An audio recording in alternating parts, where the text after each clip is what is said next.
Rock City Cafe. Good morning, everyone. They've got new and used books, cards, journals, stickers, art supplies, and gifts of all stripes. You can visit hellohellobooks.com for hours, contact info, and to learn how to order for local pickup or shipping. The Home Kitchen Cafe, located at 650 Main Street in Rockland, serves breakfast and lunch daily. Fresh food made from scratch and always made to order, including eggs Benedict, huevo rancheros, fish tacos, and more. Open every day except Tuesday from 7 a.m. until 3 p.m., Sundays from 8 a.m. until 3 p.m. Call us at 596-2449, on the web at homekitchen.com. Remember, when you're hungry, come home.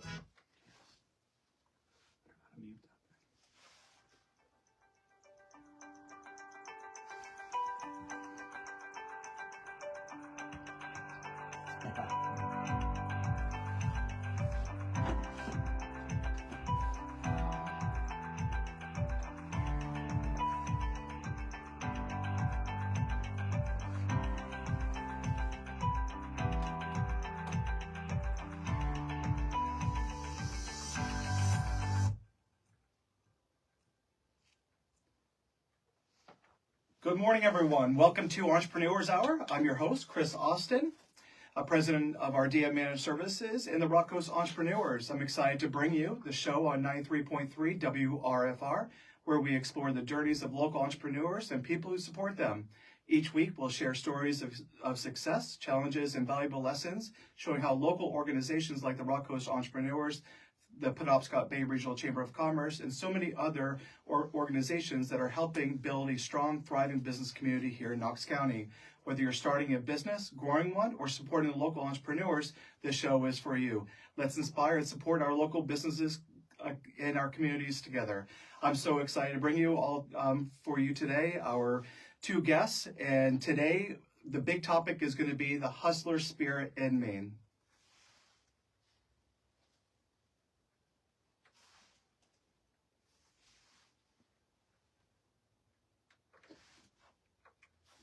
All right, everyone. Okay, I'm going to introduce our two guests. So we have Michael McNaboe, real estate entrepreneur, co-owner of City and Harbor Real Estate, and a true hustler with over 25 years in the business. He also is known locally as MJ, and I just want to welcome my friend MJ. Thank you very much for coming. Yeah, and then we have Peter Piconi, who is a business advisor with a deep background in entrepreneurship and business development, and someone who also knows the game of hustling, and a super nice guy who loves to help others. And I've had so many great conversations with Peter, and I had to have him on. So welcome, Peter, to the show. All right, gentlemen. So, I would just say is that, MJ, you and I have had many conversations about the Maine hustle, and that's why it's so important that, that we really, really focus on this, because so many people don't realize that little dream that they have of becoming an entrepreneur, and how that can sometimes start off as a hustle. Mm-hmm. And sometimes hustle comes off with a bad name. Like, somebody accused me of hustling. I'm like, what are you saying? I'm a hustler? I hope not. But then it's like, wait a second, I am a hustler. There's nothing wrong with being a hustler. So, MJ, I'm just going to say is that, you have a ton of experience in real estate, private capital lending. It looks like when I looked at your LinkedIn, property development and consulting, and just like I said, you just got a lot of great, a lot of experience. So I just want to hear about your story and how you got started, and just let the listeners and everyone on Facebook be able to get to know who MJ is, the real MJ. Sure, I'll be happy to. The real MJ. We can talk about Moroccan Calamity 4 later on, or whatever. That's that story. But my sort of entrepreneurial journey started pretty young. I was in my early 20s, and Maine, although at the time that I was coming out of school in the early 1990s, it was a great place to come home to, but there were not, we didn't have work from home opportunities and remote jobs and all of that sort of stuff. Back then, I'm a little bit sounding like the grumpy old man right now. Back when in my day, we didn't. But no, so you know, it was a great place to come home to, and a great place to live. But you had to figure out how to make a living here. And to me, you know, I had some goals for myself, and I wanted to, you know, and needed to start earning, you know, earning an income right away. And I'd always been interested in real estate, so I kind of gravitated toward that. I was working a bunch of different jobs, like lots of people. You know, I actually was lobstered when I was younger, through high school and college. I ended up working also for the Casco Bay Lines, or the CBITD as we called it, the Casco Bay Island Transit District, and was working on ferry boats and running boats and that sort of thing. And for a moment, I was like, oh, you know, this is kind of romantic. It's, you know, I like to be in the water and out to sea and everything. And then my first February that I worked on a ferry boat, when it was like 36 degrees and pouring rain, and the deck is icing over, and you know, you're slip sliding all over the place, and you might go overboard and, you know, die. I was like, I don't know if I want to be doing this for the next, you know, 40 or 50 years. So I went back to University of Southern Maine, took some courses in real estate. It was a little different to get licensed back then. You had to do some classroom stuff, and got my first real estate job in Portland in commercial real estate, working for a guy named Bob Monks, who was a really, really great influence on me, and a major entrepreneur in the state of Maine. Ran for Senate a couple times, and was the developer, along with a guy named Art Gerard, who really transformed the entire old port of Portland from being really run down and a wreck to what it, you know, the beginnings of what it is now, which is, you know, the center of the sort of downtown commerce and retail trade in Portland. So that was a great experience for me. And then I'll kind of fast forward through some of this. So worked in real estate like that for a while, through a real estate deal, got into a startup business in a sort of tech field, and actually stepped away from real estate as a profession for about, I don't know, 11 or 12 years, and ended up running an operating company that we grew from a small startup in Maine to a company that we had locations and presence in Canada, Munich, Germany, and in a couple of locations in Maine, hundreds and hundreds of employees, and sort of did that for a while, and learned a lot about how to scale a business and how to grow a business organically, and that was a totally different experience than selling real estate and that sort of thing. I always had real estate as a constant for me, my own personal investment interests and things like that. But I kind of got out of the industry for a minute, and then once we that business, I had partners in it. We sort of parted that out and stuff, and I was back into right back into real estate again. But it was an awesome experience being involved in it. I ended up being actually the CEO of the company for about 10 years, and traveling all over the world, and that was just a blast. But the real estate business is a business that teaches you a lot of different disciplines. You have to learn how to interact with people. You have to be obviously affable enough so that people can stand to be around you, which depending on who you ask, I don't know, might have. You spend a lot of time with a realtor. I mean, especially if you are like on this big search for the one specific type of home, you're going to look through a lot of different properties, and that's true. That's a lot of. It's true, and it can work like that. And sometimes what's funny is that the first place that you show a potential buyer might be the one, and building trust with your client, which is just key in any business that you're in that's public facing. Sometimes you have to sort of let them know that it's okay to fall in love with the first place.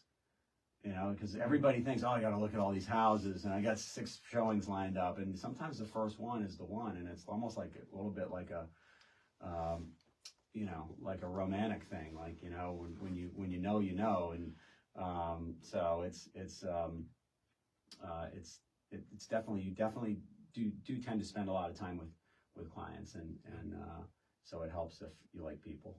So just fast forward to where you are today. So you've had a lot of, and we're going to really do a deeper dive into that in our conversation today. So tell me about like your business that you have now with your wife and how that's going, and like there's a lot that you guys are doing. So my wife Fletcher, we own City and Harbor Real Estate. We live here in Rockland. We're local. She's been in real estate for over 20 years as well. We did own a company that actually she founded in 2016 called Summer Maine. That was a property management business, and managed and did short-term rentals and managed about 120, 130 seasonal vacation rental properties throughout the Mid-Coast. And a few years ago, when our real estate practice and brokerage began to really get very, very busy and active, we decided to take an opportunity to sell that part of the business. So we sold the Summer Maine part of the business, retained our brokerage business, which has just been great. Of course.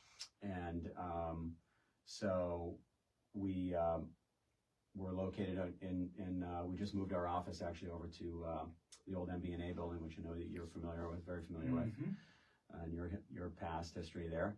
But we really just focus on serving clients here in the Mid-Coast. We've got a small office. We have a couple of brokers that are with us. We're kind of growing organically, so I think that you might see some things in the next year or so where we might start to expand a little bit. But mainly our focus is to just brand ourselves, be experts in our market, and so far statistically it's going well. We're in the upper crust of production here, but we work really hard and we spend a lot of time marketing through social media channels and doing a lot of what I would consider to be very smart marketing decisions, not necessarily made by myself directly, but Dream Local is a great company that we use, and they are really top notch. Hopefully we'll have Shannon on sometime. Yeah, you we'll should. Talk about her journey, but also all the work that they do, because I hear some great things. Yeah, they're That's doing awesome. an excellent job for us. That's great. Yeah. So we'll get back to you, MJ, here shortly. But Peter, like you have quite the story, and I'm excited for our listeners and our viewers to be able to hear your story on how you got from, starting out in California, Southern California, in the family business, and then transitioning and going off into your own, and how you got yourself to Maine and what you do today professionally. So, Peter, introduce yourself and tell us your story. Yeah. First of all, Chris, thanks for having me. It's a pleasure. MJ, nice to meet you. So thank you for having me on. Of course. It's great to speak to that entrepreneurial world a little bit more. It is a longer, so I'm going to try to keep it short and the stories to a minimum. But San Diego, California guy, not born there, but raised there. I was born in Washington State, actually, by merchant. My dad was in the Navy, so when he got back from Vietnam, he started a medical practice in Fallbrook, California, a really small town, like cow tipping and avocados were a thing, literally. That's where I grew up. I could hunt in my backyard. It's great. Went to high school in San Diego, though, and had a real passion for the outdoors, always. So I thought I was going to be a vet. And then I realized there was all this chemistry, and there's no way I was going to get it. I'm like, I can't do chemistry. I could get past the first course. So I ended up being a biologist, believe it or not. And I know we're talking about business today, but I want to tell people it's not about where you start. It's about where you end, right? Absolutely. So, and I had such a passion. I was that kid in center field, right? When they would hit the ball to me, I was just looking at the birds, and the ball would roll right by me. I was that kid, right? So I ended up being a biologist for about 10 years, 12 years, Alaska, Idaho, Montana. I couldn't believe they would pay me to go fishing, literally, because I was a huge fisherman, fly fisherman mostly. So I used that to do more of my passion, right? And part of what came out of that passion for me was, I'm like, okay, I like being in the outdoors. I knew in biology I could get to about 50 or 60,000. And I'm like, all right, this isn't going to work for me very long. So I was on Catalina Island. We were doing research on bald eagles. So I'm a raptor biologist, so birds of prey, right? So I'm out on Catalina going, good. And then a buddy of mine's like, hey, I'm starting a shop in San Diego, fly shop. And there's no fly fishing shop there ever. I'm like, there's no, what do you do there, right? So he's like, can you help me? So he maxed out like 2 credit cards, started a fly shop. He said, I need you to help me. I'm like, okay. So told my parents I'm going to do this. They were looking at me like I'm crazy. I was enrolled in a master's program, shifted that. Long story short, I got my captain's license, started taking people out, doing some ecotourism right off the coast of San Diego, taking charters out. And then eventually, just to speed up, I ran his shop. And then once I got through the retail side, I started a shop my own. So I was a working waterfront business in San Diego, like literally right where the planes take off at the end of the runway, there's a military base. Yeah. So I was there, and just to back up a little bit, my family had a small business in a winemaking business in Temecula. So I grew up making wine, believe it or not, doing that. And we also make olive oils, really small, though, super small. There's a region in Temecula that started out with 4 wineries. That was back in the 80s. That was us. There's 4 now. There's like 40 or 50. It's crazy. Wow. And it's all houses now. So my dad's highly entrepreneurial. He not only was a surgeon, but he started a business. And then the typical Italians, workforce development was have more kids, right? That's how we did it, right? Right. And so most kids had to get a summer job. I always had one, right? So running that business for almost 15 years was a real dream of mine. I got up, I had 2 kids, I was married at the time, and just ended up really doing kind of my dream job. I had 4,000 square feet of retail. I had 3 employees. We had a whole travel service. We're one of the premier A-list shops in California, which is a huge, really competitive That's market. huge to even think about. That's a big state. Well, A lot of it's a people. niche. It was a mom and pop business, but it grew in the 80s and the 90s, were kind of the golden years before Google and Amazon. That kind of crushed some of the dream for me. But I did that. I got it to a really high level, almost $1 million in sales a year from literally just me and a buddy, right? That's crazy. And we were leading trips all over from Baja to Alaska. So I got to do some really neat outdoorsy type things. Ended up landing the business. Eventually it shifted to a point where I'm like, I could see the end. I'm like, oh my gosh, I can't get any higher. I can't do this. And I just didn't want to do it. After retail for 20 plus years, I was kind of like, okay, it's time to shift. Told my wife, I'm like, we got to shift. So we ended up landing the business.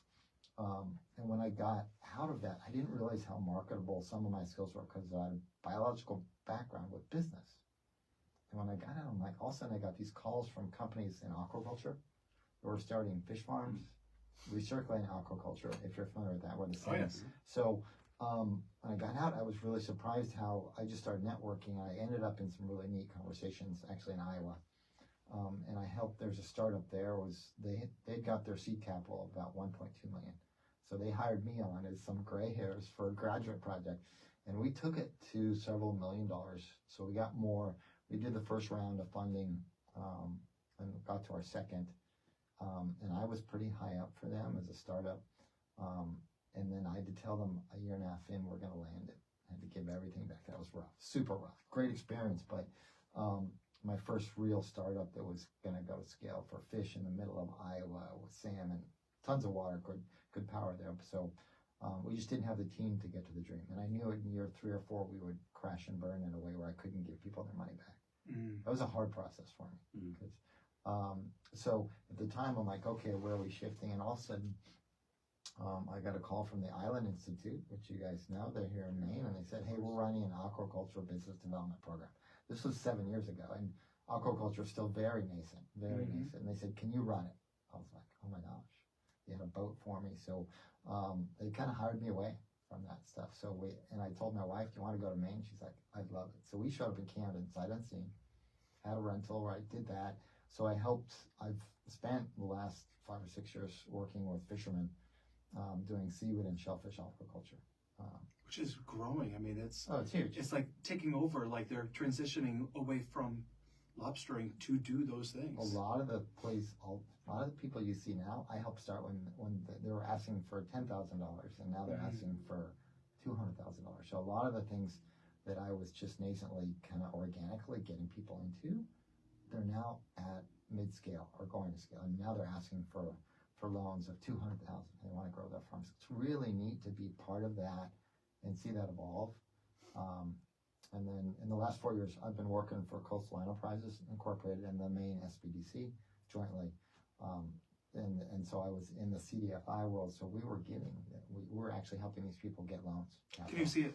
You just used an acronym, so what is that? Oh, the Maine Small Business Dev Center. There's 14 advisors throughout the state. I was one of them, so I was working for the state. I had 2 bosses, and then Coastal Enterprises is a CDFI, Community Development Financial Institution. So they are do-gooders plus they're a bank.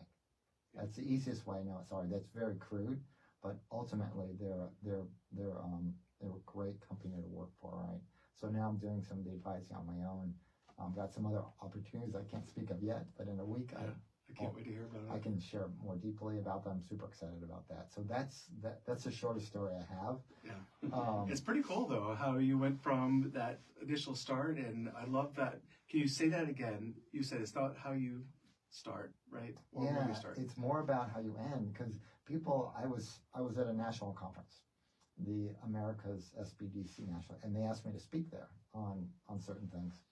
And someone said, how did you go from the kid that just wanted to watch birds to a business advisor? I said, I just kept following what I was called to be, right? And your story's the same. Like, you start out one place and you're like, oh, this makes more sense. So I want people to understand it is not, where you're at today is not where you're going to be. The key is be open to what comes at you, and then keep shifting as often as you can. MJ, right?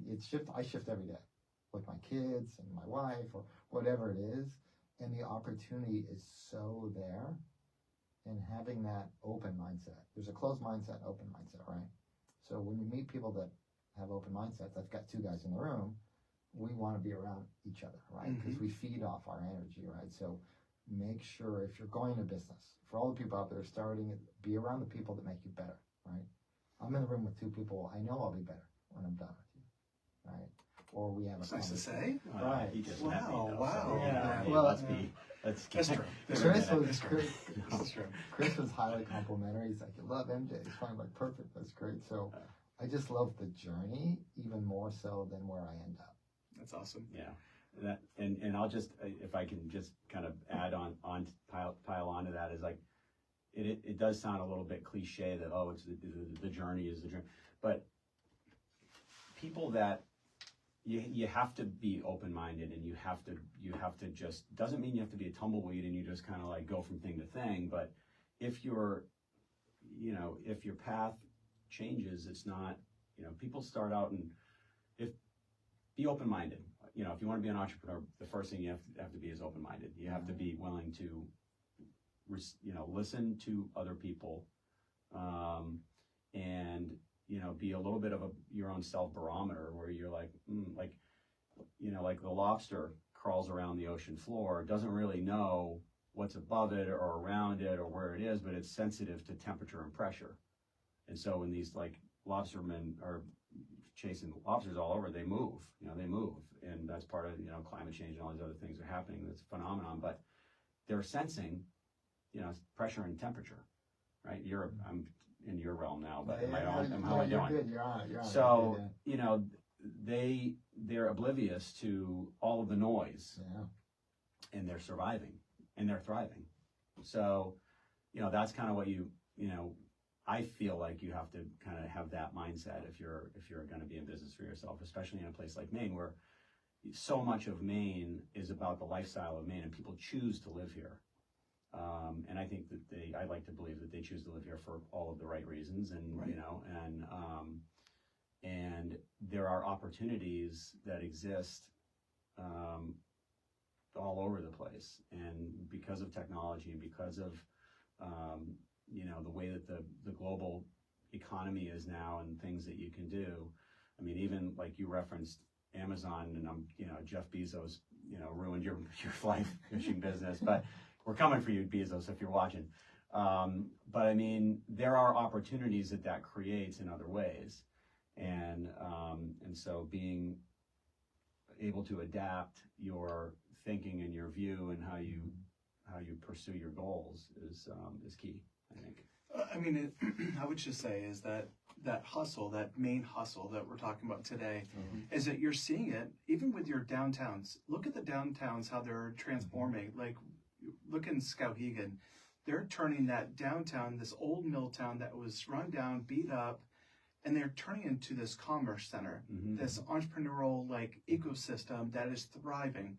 And I know David and the team over at Rocco Main Street, they're trying to do the same exact thing along with our partners over at the Chamber of Commerce and the Rocco's Entrepreneurs. We're all working to try to do the same thing in our little hubs that we have, not just in Rockland.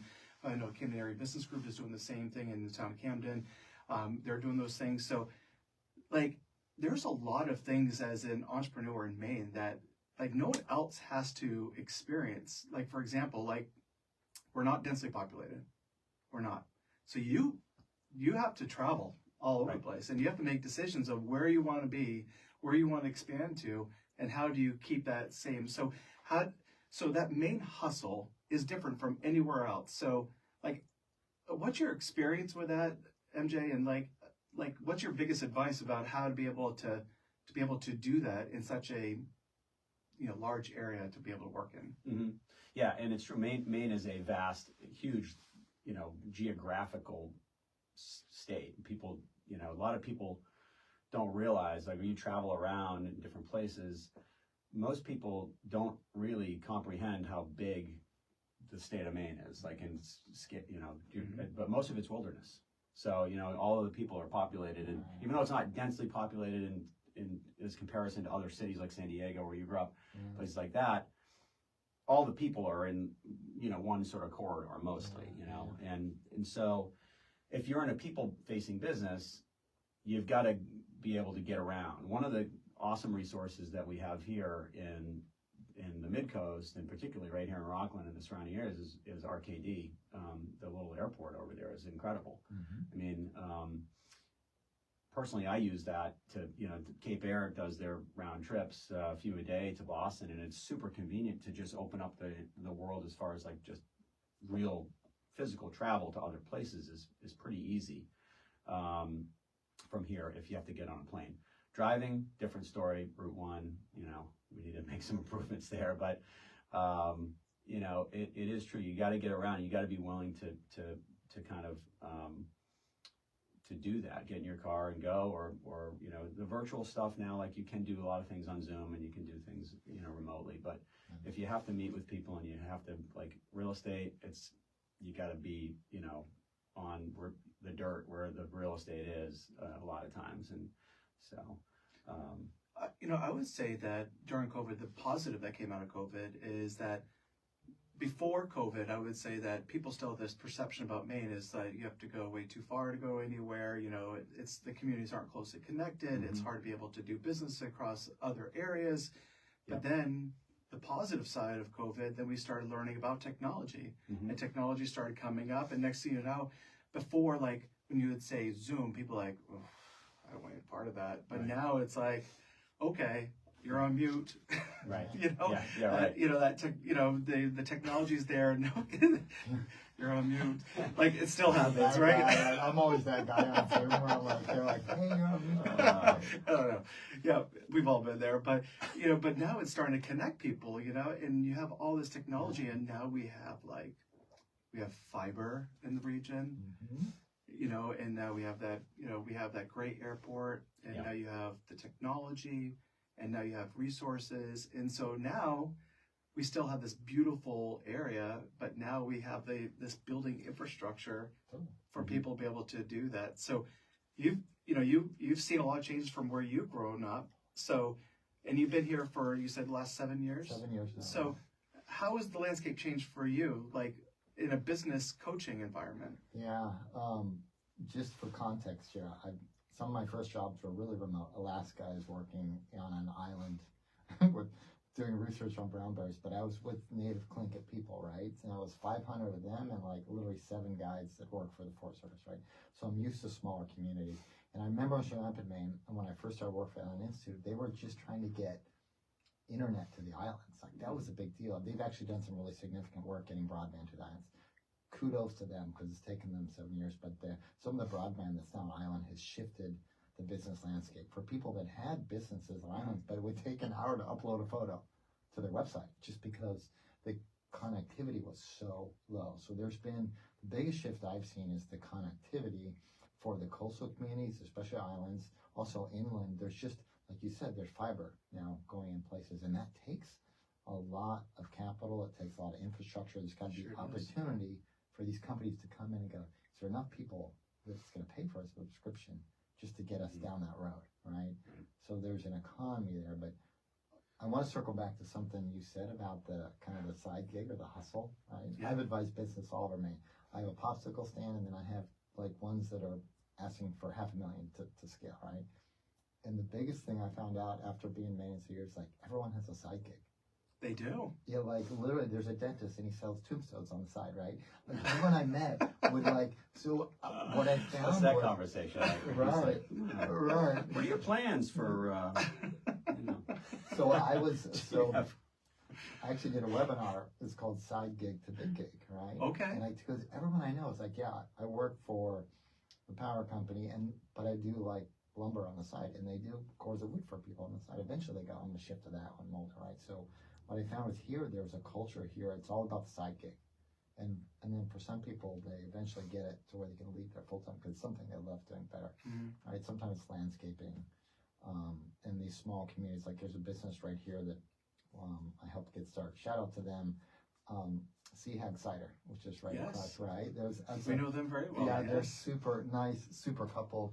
My kid's past principal. Yeah. And they started from, and we helped. I say we because it was me and some other folks helped them kind of get to where they're at today. And I'm so excited to see them grow, and they're evolving, and they're shifting, and they're growing. That's the story I love to tell. Yeah, because she's a remote worker, and he's, a school administrator, and now he's a counselor, and they have this little side business. They moved to Camden because it was like or Rockport for the perfect location for to be able to do that, and right next to the living room is the bar. Like, it is the true Maine story. Like, that's exactly, and I would say that with people with their first side hustle, they learn a lot about themselves, and they start getting that taste, but they haven't really taken that big leap yet, because they're taking minimal risk right now because it's a side hustle. They can fold at any time because they got the primary. All right. But do you guys think that with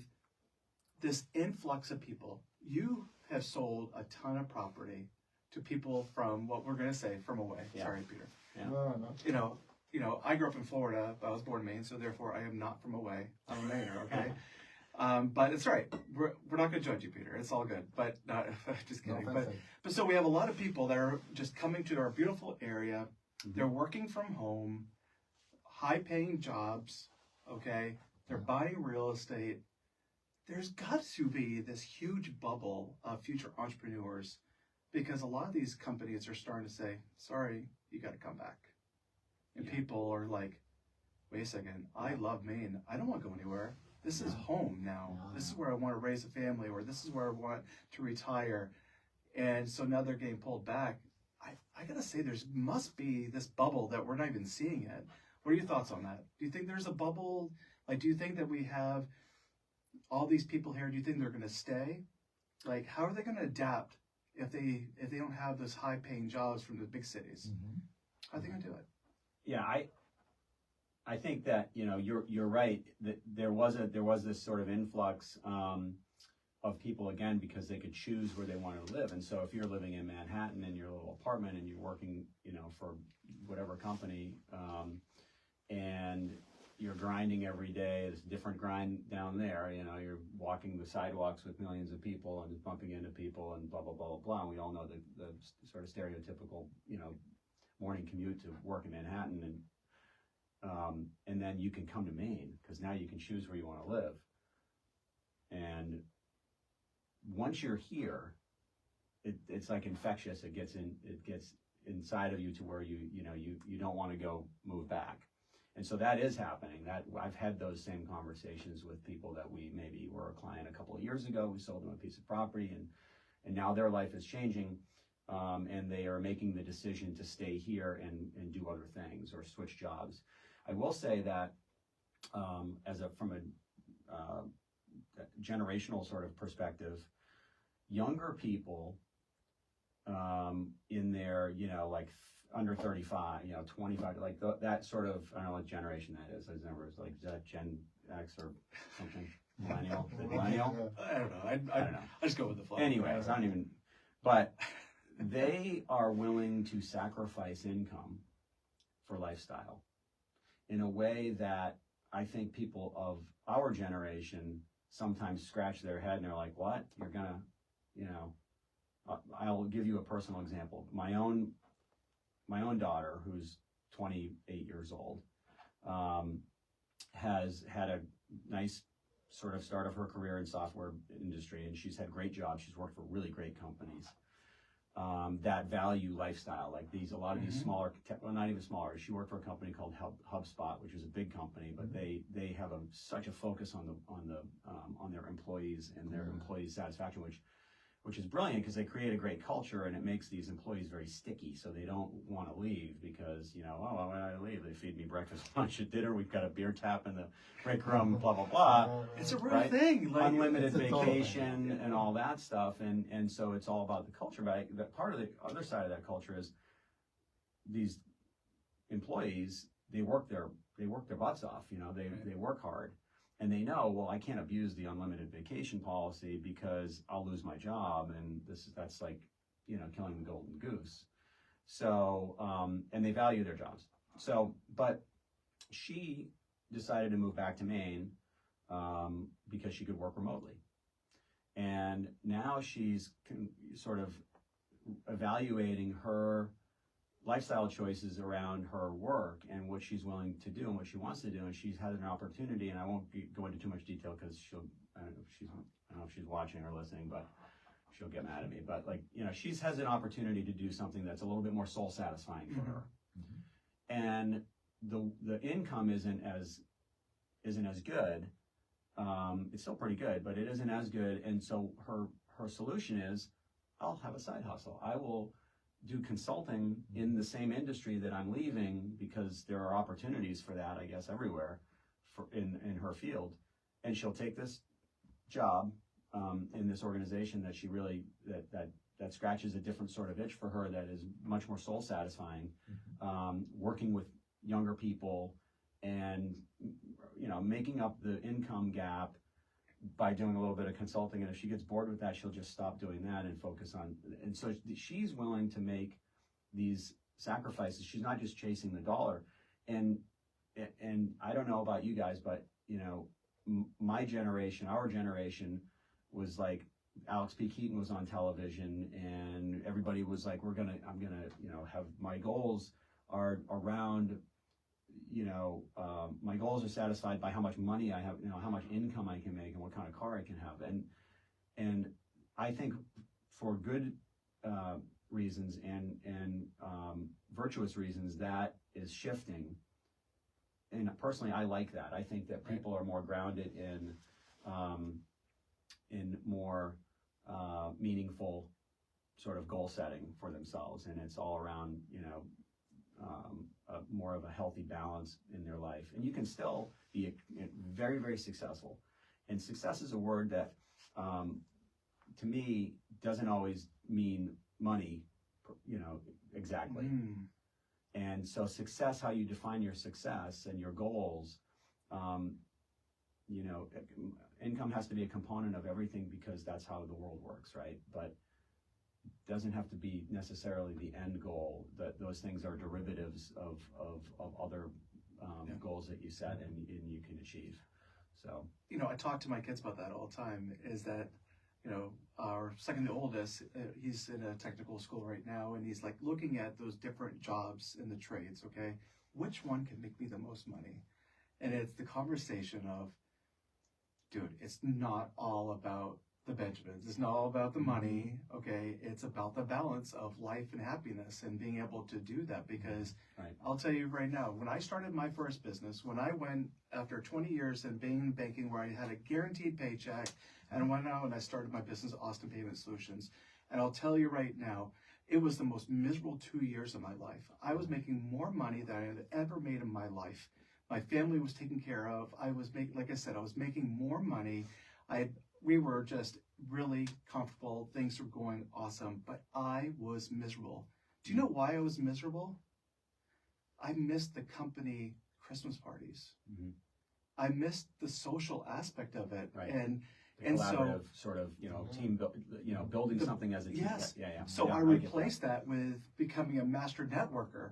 And that was what gave me purpose, is that I started connecting with people and joining organizations and volunteering and being part of that. And eventually it led to me joining partners and being part of that Ardea team, which was a great opportunity. It was the best day of my life, saying adios, Awesome Payment Solutions. Yeah. Now I'm with a team. Yes. And now I have this other stuff. But so Peter, I know that in your world, of doing this business coaching and business, helping people develop their business plans and realizing that dream, like, what are you, like, share some of those experiences. Like, do you see a lot of people out there just seeking out help and wanting help? Do you think it's underutilized? So tell me about the resources out there and how to help them. Yeah, I mean, I wish I would have known about people like me when I started mine. When I got into business, I got to be frank, I did not know half of what I needed to know. I didn't even know about free resources like the Maine SBDC. Like, they're there and they have so many resources, and they're professional people. They're very good.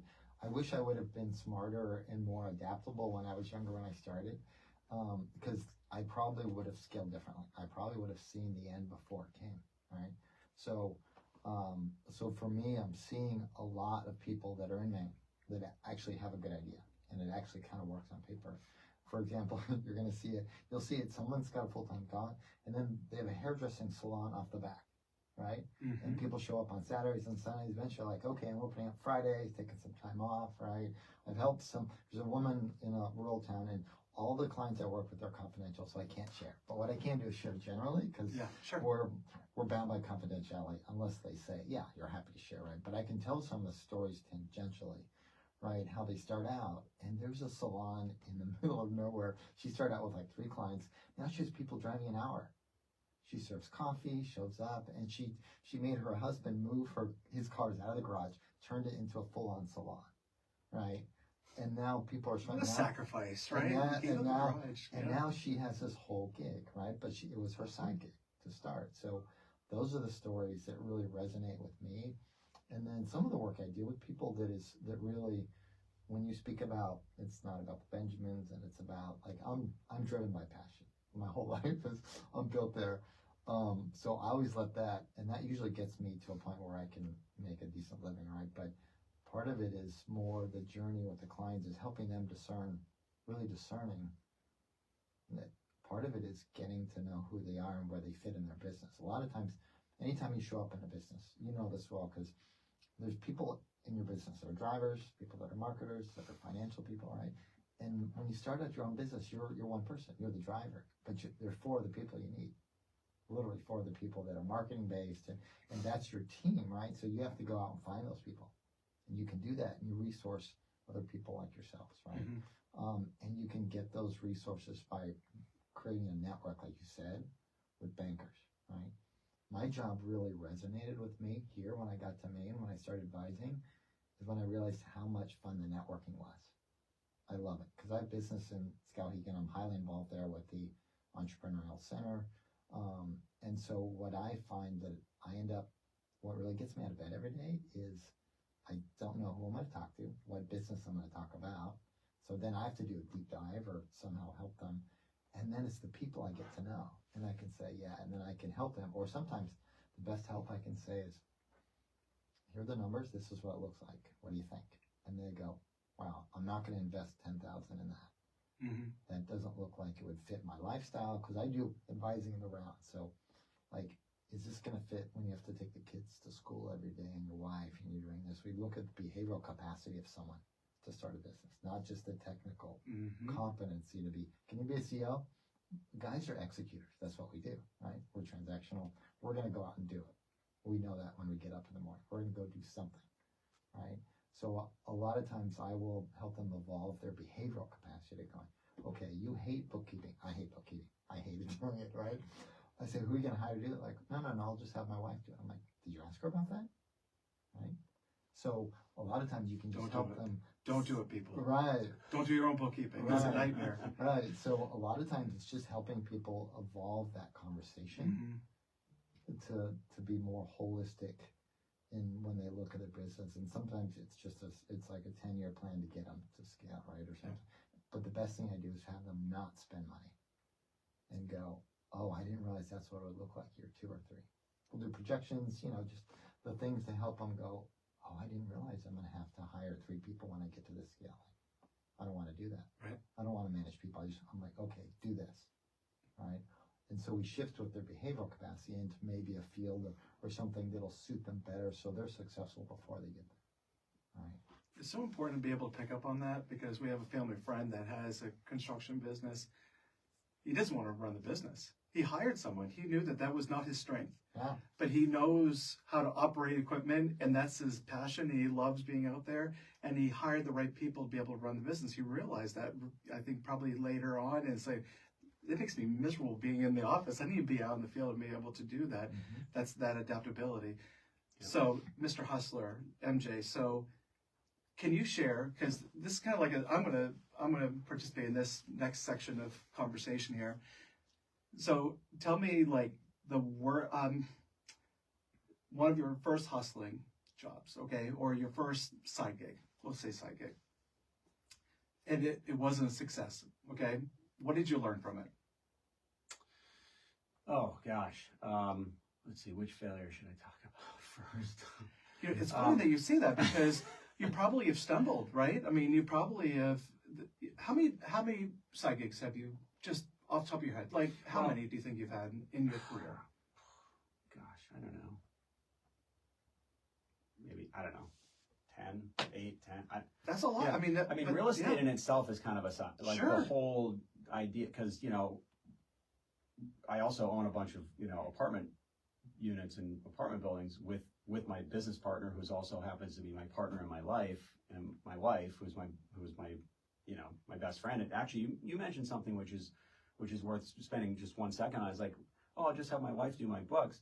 And you said, well, did you talk to her about that?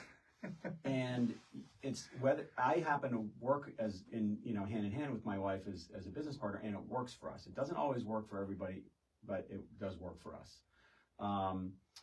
But if we didn't work together and she had her own job and she was going to work and I was out there as an entrepreneur, it's so important to communicate with your partner in your life, not just your business, and because all of that stuff intersects. And a lot of times, being an entrepreneur and being in business for yourself, as we all know around this table and everybody out there who's trying to do it, there are pressures that enter your world. There are pressures that can affect how you are, what kind of mood you're in that day, depending on what's happening in your business, and it can, if you let those pressures affect your rest of your life, it can infect that and it can do damage. And a lot of times, and this is the sort of bad side of the story, is that some entrepreneurs, because they get so wrapped up in a business and they make decisions in a vacuum without communicating with the rest of the people that it affects, they might make a bad financial decision that affects their family. They might make a bad personal decision to spend time away because they have to travel or they want to go do this conference or that conference, and you don't communicate, can really damage the relationship that's really the most important relationship to any entrepreneurs, the support system that you have at home. And like I said, we work together.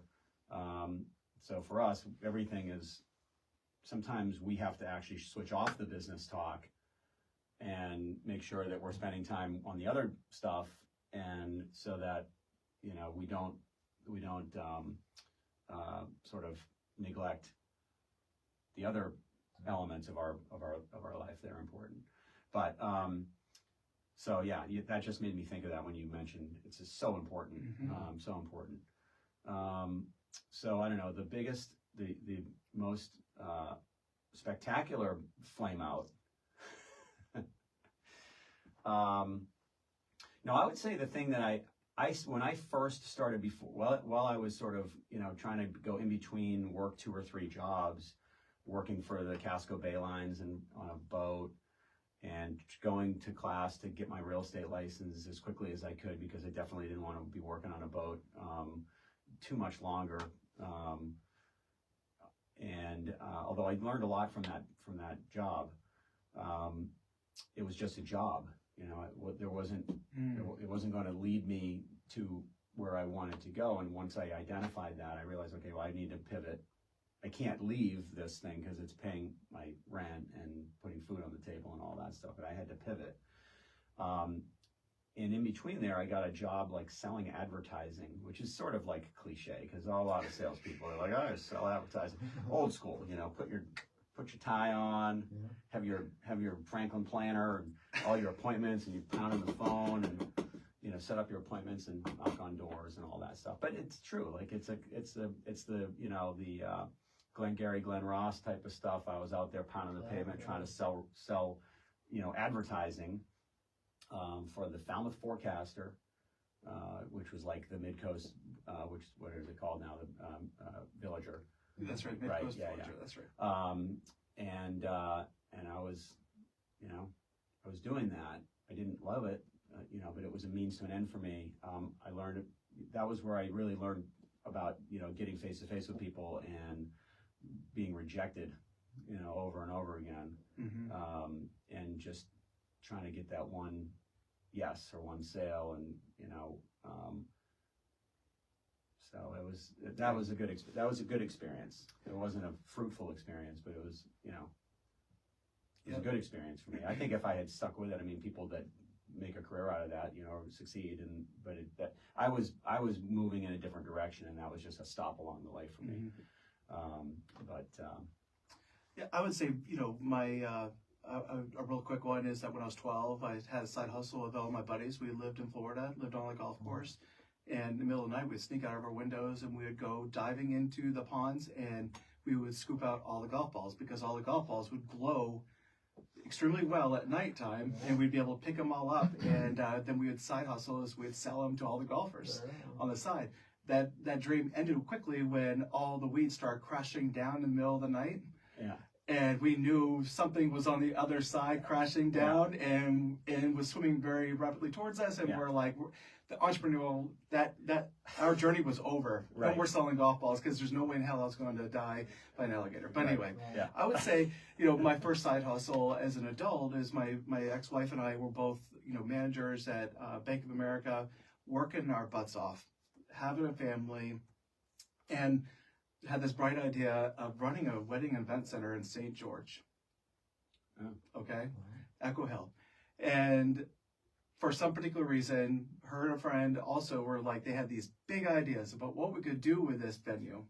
It used to be a old bottle club. Like, people used to go there, listen to the dances, the best dance floor in Midcoast. And so we talked to these people that owned it, and they produced these financials for us. Listen, we were bankers. We didn't know how to read financials, and it was done in an Excel spreadsheet. Oh yes, believe me. Yes, right, all the red flags. This is why I talked about this in a blog last week. And 2 years of absolute misery, like bad stuff. Lost almost every bit of money that we ever had. We invested into it, and it just was failing. And it was like, how did this happen? Well, come to find out, there are bad financials. Yeah. Number one sign, folks, if you're looking to buy a business and they produce financials and it's not done by an accounting firm, buyer beware. Number two, if someone produces something to you in an Excel spreadsheet and that is their accounting, that is a run. Do not look at that any further unless they are brilliant and they could truly back it up with 2 years of financials and tax returns to be able to back it up. But I'll tell you, it was the most miserable experience of my life. I thought I'd never be an entrepreneur ever again. But hindsight is that all those things I've learned so much is that you cannot do the bookkeeping by yourself. You do not know, you have no clue of where you are financially unless you're doing your financials each and every single month. Yeah. Be able to see a profit and loss statement and a balance sheet. And I wish that I could go back to my younger self and say, Chris, don't do it. Don't do it. Even though it sounds like it's going to be fun. Okay, fun and business sometimes just don't mix. Yeah. Peter, how about you? Can you share an experience, maybe for yourself or someone? We have just a few more minutes here. Yeah, So no, I've got plenty of these stories. And the biggest thing that I learned when I started dealing with investors, right? And I show up in the room and I'm making huge ass, sitting across from the table, someone's breakfast table, and I'm asking for $50,000 to half a mil, right, for this fish farm in Iowa, right? And I never forgot. The guy looked at me, he's like, tell me more about you, right? He wanted to know, he's like, so I shared a couple things that were more personal, right? And scars. He said, I can trust you now because you have scars. Because he knew I had things that taught me lessons. He said, I trust people that have had crashes and burns. He didn't want the person that looked perfect on paper. He wanted the guy that was authentic, right? And I just said, yeah, I had a business in San Diego. We got to this. We just flatlined, right? And I just ended up closing it. So we didn't even sell it. Right? Couldn't even do that. Pennies on the dollar. I said, that was hard. Reality from the face. But so that's the story I love to tell because I evolved so much in that 15 years. I actually stayed very stagnant for a while. I was too small of a circle. I didn't have enough people around me or like this group that are going to kind of push me and help me evolve. So that's a story that I love telling because it's like it's not your successes. It's the scars and the stories. You go, yeah, this is where I really learned because that's what drives you. You're like, okay, I get it. Right. And that's when I look back and I go, why didn't I ask someone for help? And the biggest thing that I could have done was shifted my whole career was just to be more open to go, you know what? I don't know. I'm going to go find somebody. it's okay to not know. Yeah. You're supposed to not know. Right, exactly. And that's why it's so important to understand the resources and be able Yeah. to do that. Yeah. So, gentlemen, I do need to just transition to our closing to the show. So, Peter, I know right now you have a story to tell very soon about what you're going to be doing, Yeah. but people can connect with you on LinkedIn. Yeah. Yep. And can you just spell your last name? Peter Piconi. It's Piconi, Piconi. It's P as in Peter. Sometimes it sounds like a B, but I'm there and I'll be having my own shingle out here shortly. Can't wait. MJ, how can people learn about City? So tell us about your bit. Where can they find your website? How can they follow you social media? Yeah. So City and Harbor Real Estate is the company. It's www.cityandharbor.com. So they can learn about our business there. Fletcher and I are both on Facebook. I'm MJ McNaboe. She's Fletcher Smith McNaboe. City and Harbor has a Facebook presence. We're on all the social channels. And they can stop by our office anytime.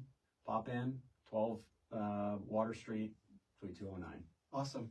Gentlemen, thank you so much for joining me today. This is the Rock Coast Entrepreneurs Hour. I should say the Rock Coast Entrepreneurs Show, Entrepreneurs Hour, which is every single Tuesday. You can see us on Facebook Live. We have a brand new YouTube channel, and we hope that you'll continue to join us both listening on 93.3 WRFR, Radio Rockland, The Buzz, www.wrfr.org. The Rock Coast Entrepreneurs is a great Facebook page. So please continue to listen and follow us. And we're just excited for our next guest. Can't tell you who it's going to be, but I would just say it's award-winning. Thank you so much. Thank you, everyone. Thanks, Chris.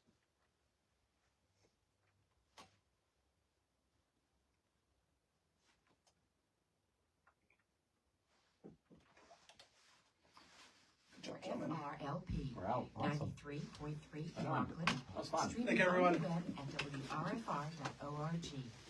All of our programming is commercial free and produced